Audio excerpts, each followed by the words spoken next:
Bonsoir la team, j'espère que vous allez bien. Aujourd'hui, nous allons parler d'une opportunité appelée Ubitex, qui est un échangeur et vraiment qui est une opportunité, les gars, vraiment à ne pas rater, les gars, parce que c'est une opportunité vraiment qui est vraiment fiable. Ici, il s'agit d'une banque en ligne qui nous offre un système de trading, qui nous permet un système de l'épargne, qui nous permet de régénérer un plus-value appelé le staking.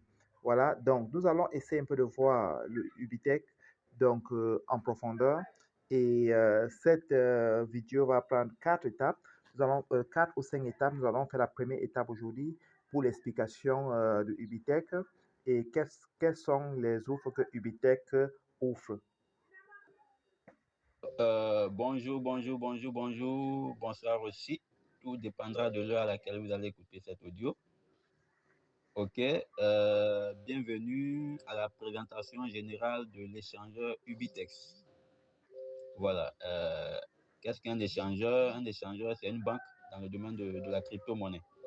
Voilà, des monnaies en ligne, des monnaies qu'on utilise sur Internet, c'est ce qu'on appelle la crypto-monnaie. Et ces monnaies ont leur banque. Voilà, on leur banque comme dans le monde physique. Les banques existent dans le monde physique. Ok, et le nom qu'on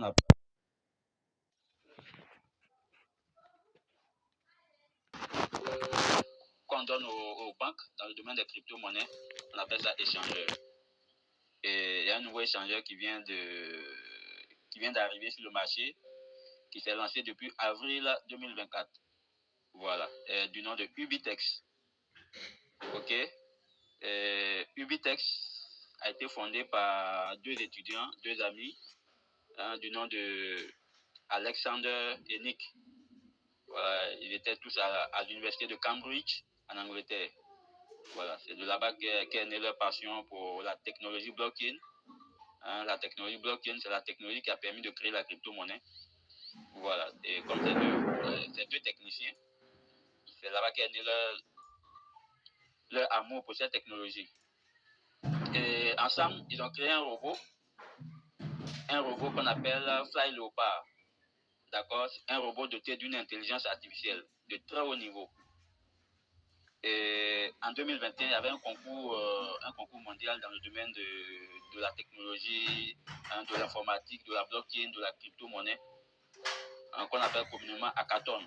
Voilà, les concours dans le domaine de l'informatique, on appelle ça communément hackathon. Donc, lors d'un concours mondial, eux, ils ont présenté leur robot. Et leur robot permet de gérer une banque de crypto-monnaie, un échangeur de crypto-monnaie à 100%. C'est-à-dire que lui, il fait pratiquement tout le travail à 100%. Il y a quelques humains seulement qui sont assez pour contrôler. Parce qu'après tout, ça demeure, c'est une machine. On ne sait jamais. Voilà. Si un être humain tombe malade, une machine aussi peut tomber en panne. OK?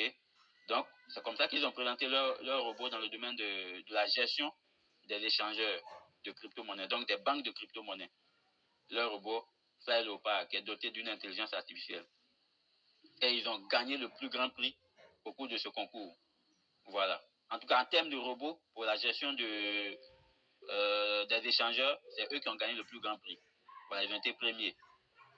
Et après ce concours mondial, ils ont été approchés par 10 gros investisseurs, 10 gros bailleurs de fonds. C'est-à-dire que des entreprises qui ont des milliards et des milliards de dollars. Pas des milliards de francs CFA, je parle des milliards et des milliards de dollars. D'accord? Ils ont été approchés par ces entreprises-là en 2022, c'est-à-dire un an après. Par 10 entreprises. Mais je vais vous citer au moins 2 qui sont les plus populaires que tout le monde connaît. Vous pouvez faire facilement les recherches sur eux. D'accord? La première entreprise, c'est BlackRock. BlackRock, B-L-A-C-K-R-O-C-K. D'accord? Vous pouvez taper sur Internet, sur Google, allez chercher BlackRock. B-L-A-C-K-R-O-C-K. Vous allez savoir ce que BlackRock. BlackRock, c'est le plus gros fonds d'investissement au monde. Quand on parle de l'économie mondiale, c'est ceux-là qui gèrent l'économie du monde. C'est ceux-là qui décident comment le monde doit aller sur le plan financier. C'est ceux-là qui donnent même des ordres au président. D'accord? Ils financent les présidents, ils financent les campagnes présidentielles des pays comme les États-Unis, l'Angleterre, la France et autres. D'accord? BlackRock a plus d'argent que tous les pays africains. Ça veut dire quoi? Quand je dis tous les pays africains, je ne parle pas de tous les pays africains réunis. Mais je prends un pays par pays individuel. D'accord? Si je prends l'argent frais, ici je prends par exemple la Côte d'Ivoire, l'argent frais de la Côte d'Ivoire, qui est logé au Trésor de la Côte d'Ivoire, qui est logé à la BCAO, qui est logé au Trésor français, dans les banques étrangères en Europe, aux États-Unis, en Asie, l'argent frais réuni, BlackRock a plus d'argent que la Côte d'Ivoire. Je ne parle pas des ressources minières, les pétroles qui sont sous la terre, qui ne sont pas encore exploités, non. Je parle de l'argent frais, l'argent qui est logé à la banque, là, au Trésor de la Côte d'Ivoire, à la BCAO, à Abidjan ici, à la BCAO, à Dakar, au Trésor français, dans les banques, l'argent frais de la Côte d'Ivoire qui est déposé là. BlackRock a plus d'argent que la Côte d'Ivoire. BlackRock finance les banques, BlackRock finance les États. C'est le plus gros fonds d'investissement au monde. Donc si BlackRock, l'argent frais, BlackRock a plus d'argent que la Côte d'Ivoire, bon, on ne va pas parler du Mali, du Burkina, du Bénin, excusez-moi, mais c'est la vérité en termes économiques, ces pays ne peuvent pas rivaliser avec la Côte d'Ivoire. D'accord? Donc, si ces pays ne peuvent pas rivaliser avec la Côte d'Ivoire en termes d'argent frais, même le Nigeria, l'argent frais du Nigeria qui est déposé dans les banques, BlackRock a plus d'argent que le Nigeria. D'accord? Le Nigeria qui est aujourd'hui la première puissance économique mondiale. L'argent frais de l'Afrique du Sud, parce que c'est l'Afrique du Sud qui était depuis, en tout cas des siècles en arrière, c'est l'Afrique du Sud qui a été toujours la première puissance de l'Afrique. Mais aujourd'hui, le Nigeria, depuis 3 ans en arrière, le Nigeria a détourné l'Afrique du Sud.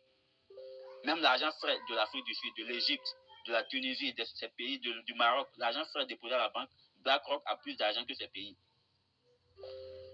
Je le répète, je ne parle pas des ressources minières, je ne parle pas du pétrole, de l'or qui sont sous la terre. Là. Non, je ne parle pas de ça. Je parle de l'argent frais. C'est le plus gros fonds d'investissement au monde. C'est eux qui décident de l'avenir financier du monde. Et il y a plusieurs gros fonds comme ça qui existent dans le monde. Mais le premier, c'est BlackRock. D'accord? Donc BlackRock est le premier financier de Ubitex. C'est BlackRock qui a été le premier à approcher Ubitex. Et après ça, 9 autres sont venus. Et le deuxième, c'est eToro. Pour ceux qui sont dans le trading forex, allez taper eToro. E-T-O-R-O. eToro X. Voilà. eToro X. E-T-O-R-O-X. Allez taper eToro, vous allez voir. Eux aussi, là, ils ont de l'argent jusqu'à... Voilà. Dans le trading forex. OK? Donc, je vous cite ces deux-là. Mais il y a au moins 10. Mais je vous cite ces deux-là. Allez, faites vos recherches, vous allez voir. C'est ceux-là qui ont financé Ubitex. L'échangeur Ubitex. Avec quel montant?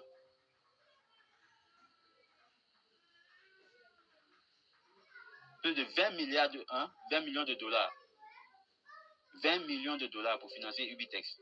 Là, ça va au moins 13 milliards de francs CFA, minimum. OK? Et aujourd'hui, le siège de Ubitex est à Singapour, parce que Singapour, c'est un pôle économique très intéressant dans le domaine des affaires.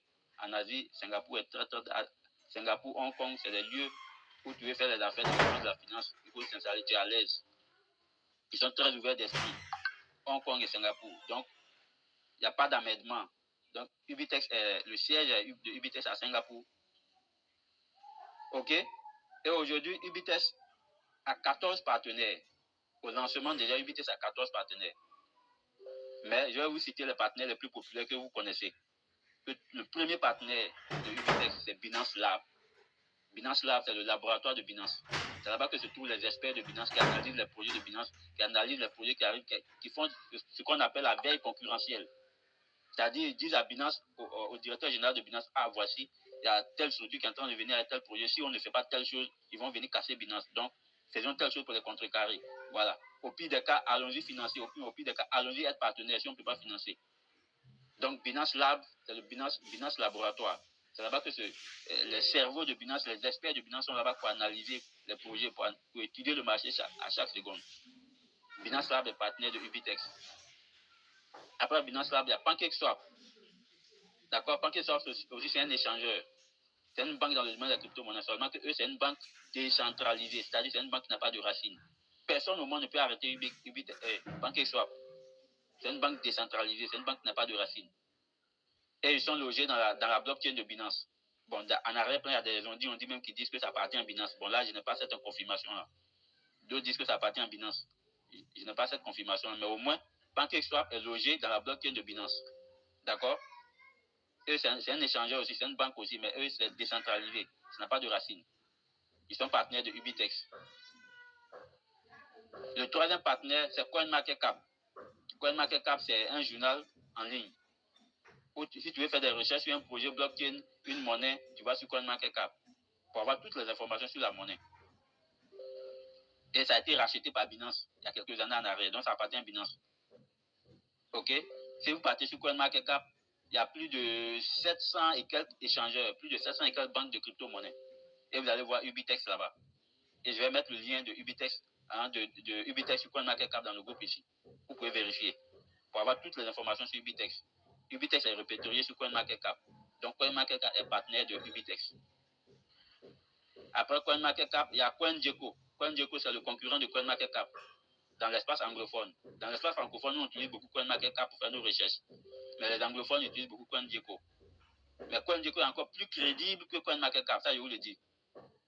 De la manière, tu peux facilement répertorier quelque chose, une monnaie. Tu peux créer une monnaie. Un imbécile, un arnaqueur peut créer une monnaie facilement, aller répertorier sur CoinMarketCap. Mais sur CoinGecko, ça ne va pas passer. Et ils sont encore plus rigides, plus exigeants que CoinMarketCap. C'est le concurrent de CoinMarketCap. Mais eux, c'est plus utilisé par les anglophones. Mais moi, j'utilise les deux. Quand je fais une recherche sur une monnaie, je vais sur CoinMarketCap, après je vais sur CoinGecko. OK? CoinGecko aussi est partenaire de Ubitex. Après, il y a OpenSea. OpenSea, c'est la plus grande plateforme de NFT dans le domaine des crypto-monnaies. Bon, allez-y, je ne vais pas faire un cours de NFT ici parce que ce sera trop long. Allez-y, faire vos recherches. Cherchez à savoir qu'est-ce qu'un NFT dans le domaine des crypto-monnaies. OpenSea est la plus grande plateforme de NFT.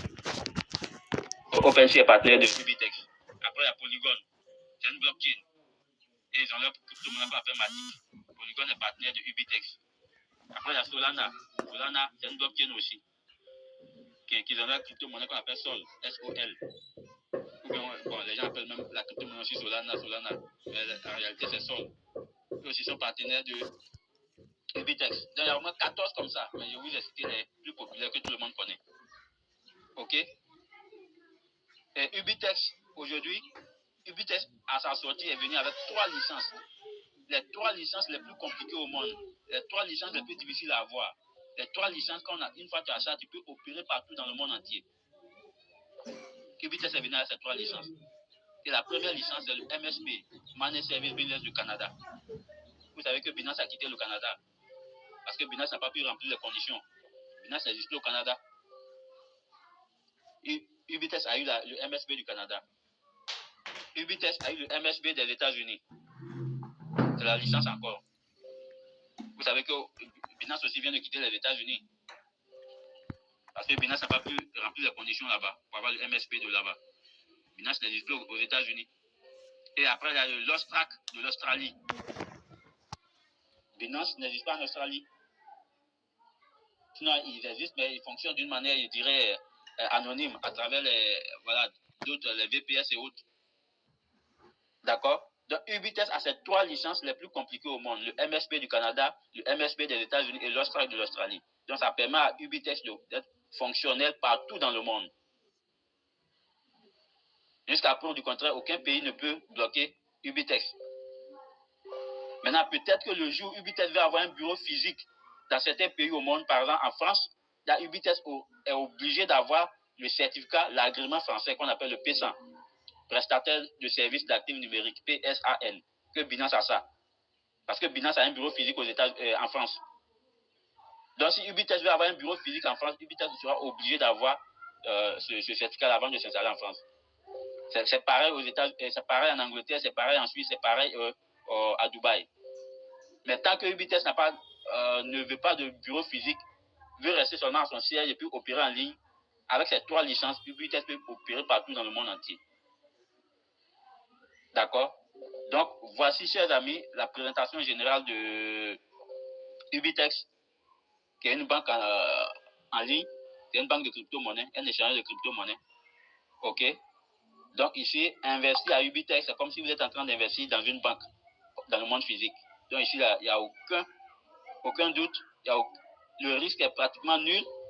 Voilà, quand vous investissez dans le monde physique, là, quand la banque prend votre argent pour aller pour lancer un produit, si ça n'a pas marché, votre argent retourne sur votre compte bancaire. Et c'est la même chose, compte bancaire. Et c'est la même chose pour Binance et tous les autres échangeurs qui existent déjà avant Ubitex. Ils ont lancé plein de produits, d'autres qui n'ont pas marché. Binance a lancé plein de produits qui n'ont pas marché. Mais quand l'argent, ça n'a pas marché, l'argent des investisseurs revient sur leur compte bancaire. Tranquille. C'est la même chose. Donc, Ubitex, ce n'est pas une entreprise qui attend une plateforme qu'on a trouvée sur WhatsApp, sur Facebook. Non, non, non, non, non, non. Ubitex est répertorié. Vous pouvez faire des recherches. Je vais mettre tous les liens ici. C'est un échangeur, c'est une banque. Donc, investir à Ubitex, c'est comme si vous êtes en train d'investir dans une banque réelle, dans le monde physique. Donc, le risque zéro n'existe pas dans la vie, mais c'est pratiquement nul ici. OK? Voilà, donc je vais faire un autre audio concernant. Ok, chers partenaires, donc tout à l'heure on disait, donc nous allons faire des différences, ce serait un peu comme une série de vidéos pour expliquer en profondeur Ubitex. Et voilà, vous savez que pour faire la connaissance d'une opportunité en ligne qui est fiable, c'est rare, ça représente moins de 3%, parce que 95 à 97% des opportunités en ligne, généralement, ou bien des business en ligne, sont des vols organisés. Trouver des autres business fiables comme ça, c'est rare. Et généralement, des vrais investisseurs, généralement, recherchent des opportunités comme ça. Parce qu'un vrai investisseur, ce qui lui importe, c'est est-ce que mon capital sera protégé? Il ne se concentre pas sur les gains, il se concentre d'abord sur son capital. Est-ce que mon capital sera protégé? Si c'est oui, bon, combien est-ce que je peux gagner? Voilà, parce qu'un vrai investisseur recherche entre 15 à 20% par an. Mais Ubitech nous donne jusqu'à 300% par an. Vous voyez, vous allez rendre compte que dans d'autres échanges comme Binance, comme Wybit, comme Bybit et tout ça, OKX, il donne au maximum, c'est 30% annuel. Mais Ubitex, pour l'instant, profitons-en parce qu'elle est encore nouveau, mais avec le temps, les pourcentages vont diminuer. Parce que si vous regardez, il y a une nouvelle communauté qui est sortie, qu'à partir du 1er novembre, les pourcentages seront un peu déduits à la baisse. Vous comprenez? Et voilà le meilleur moment d'en profiter parce que c'est encore nouveau. À bon entendeur, salut. Pour tous ceux-là qui veulent faire partie de l'opportunité, laissez le lien à la description. Pour tous ceux-là qui veulent joindre mon grande équipe WhatsApp, laissez également le lien de mon groupe WhatsApp à la description pour rejoindre la grande équipe pour plus d'informations complémentaires. Bye bye et rendez-vous aux prochaines vidéos dans 24 heures. Ciao.